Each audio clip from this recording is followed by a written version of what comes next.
Praise the lord. ఈరోజు June 18వ తారీఖు 2025 సంవత్సరం బుధవారం సాయంత్రం 7 మెయిన్ కారణం ఏంటంటే ఈరోజు దేవుని వాగ్దానం కొలస్సీ 3వ అధ్యాయం 13వ వచనం. ఒకరినొకడు సహించి, అంటే అతను నన్ను ఏదో అన్నాడు అనుకో, లేదా నా మీద గొడవ పెట్టాడనుకో, ఒకరినొకడు సహించుతూ ఒకరినొకడు క్షమించుంది.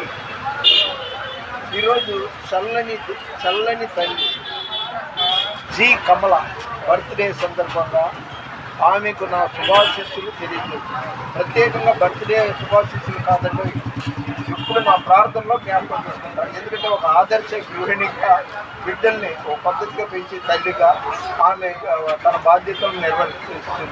కాబట్టి ఆ బిడ్డ కోసం నేను రోజు ప్రార్థన చేస్తున్నాను. మరొకసారి wish you happy returns of the day అని చెప్పి కమలను నేను ఆశీర్వదిస్తున్నాను. ఎల్లప్పుడూ ప్రార్థన చేసుకోండి. ఏ క్షణం ఏంటో మనకి తెలియదు. విమాన ప్రమాదం జరిగింది, మన ఆయన ఎవరో శామ్యూల్ ఆనంద్ చనిపోయాడు. ఎక్కడ ఇప్పుడు ఏం జరుగుతుందో కూడా వినటానికి చూడటానికి భయం వేస్తుంది. అందుకనే ఎక్కువ దేవుని ధ్యాసలో ఉంటుంది. మన వినికిట్లో దేవుడికి కొన్ని మాటలు దీవించింది కాక. ప్లీజ్ లైక్ చేయండి, షేర్ చేయండి, సబ్స్క్రైబ్ చేయండి. దేవుని పరిచర్యలో మీ రత్నం.